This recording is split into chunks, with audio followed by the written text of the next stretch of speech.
So today we are going to see them. So we have already discussed about we were doing S matrix for lossless and reciprocal network, and we saw that why low frequency parameters are not applicable at high frequency.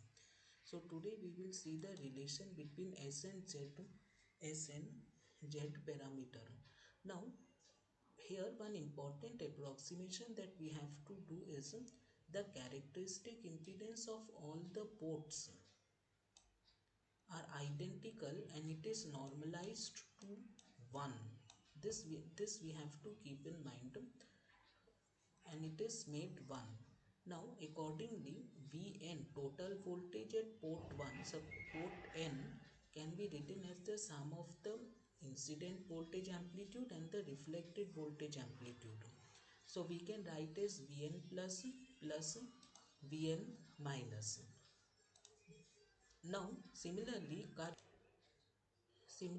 current we can get as In plus minus of In minus. Here we have to put one minus sign because the current direction is reversed. So negative comes into play. Now this how we can write. In plus is actually Vn plus by Z0.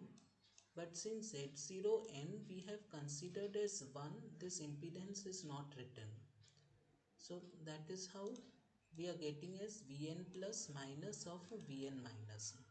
Now using the definition of Z, Z into I equal to Z into, now I am writing as V plus minus of V minus, and that is equal to total voltage from the definition of Z.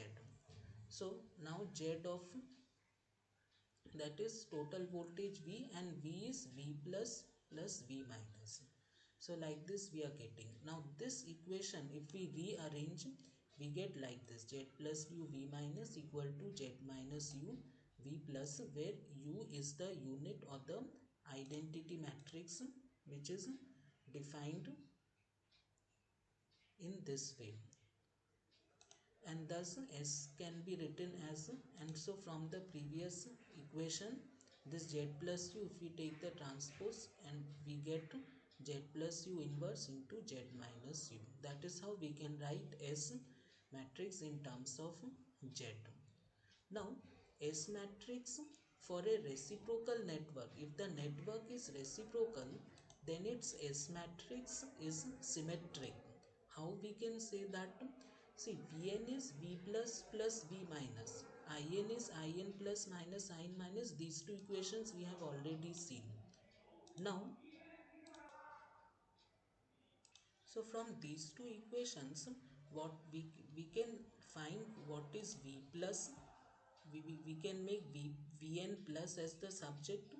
So from this we can write Vn plus half of Vn plus In, and Vn minus I can write half of Vn minus In. And in matrix form, the same equation in matrix form can be written like this. That is half of, because Z into I is V. So in matrix form we can write like this. Similarly, V minus in matrix form we can write in this way. Now then, so V minus, so V minus is like this, we can write Z minus U, Z plus U inverse, that is V plus. From this equation we are getting this. Now after this, so once we are so by algebraic manipulation we are getting this relation. Now S can be written as Z minus U into Z plus U inverse. This we have already seen before, that because this is Z from the very definition, that V minus is S of V plus. So this full relation, this full is actually S, and if we take the S transpose, we get this expression.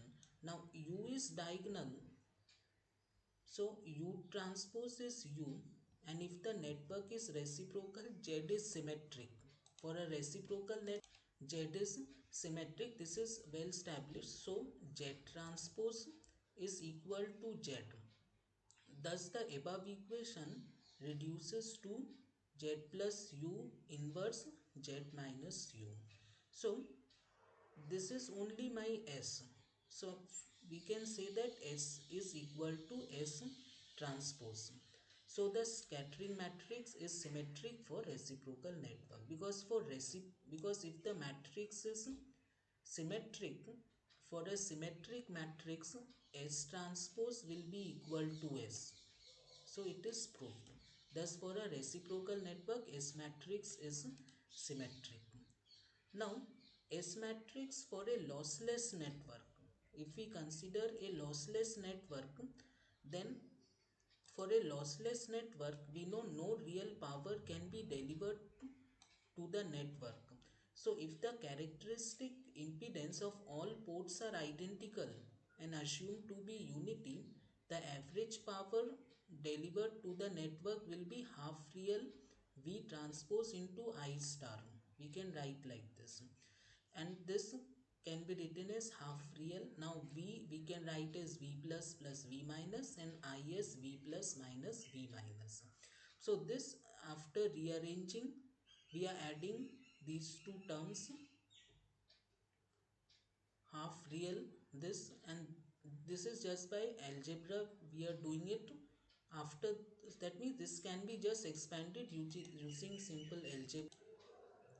So using, we are getting this, and this can be written as V plus transpose and V plus star. That means this term will come and this term will come, V minus transpose V minus star, because this term is always imaginary. You can check that this term will always come imaginary, so this part will not come into picture. So this is equal to 0. Okay, because this has been explained, because this term is of A minus A star form and it is purely imaginary. So we have two terms here. This term indicates the incident wave. This is incident, and this one is reflected. So incident and reflected it indicates. So this one represents the total incident wave, while this one represents a total reflected power. So for lossless junction, both should be same. Whatever is incident, that much only is reflected out. Nothing is absorbed. If it is lossless, it should be same. Now V minus, I can write S of V plus. So this can be expanded to this using this. So that for non-zero V plus, S transpose S star should be U. So S star equals to S transpose inverse. Now a matrix that satisfies this condition is called unitary matrix, and this can be written in a more general form, in this form, in this way. That is, if I is equal to j, and it is 0 if I not equal to j. That means if I is equal to j means what? I equal to j, then it is 1. If not equal to j, it is 0. That is the Kronecker delta function. So if I equal to j, I can write like this. If not equal to j, I can write like this. The physical interpretation is this: the dot product of any column of S with conjugate of that same column gives unity, while dot product of any column with the conjugate of a different column gives 0. This is the physical interpretation of these two equations. Thank you. Problem we will see in the next class.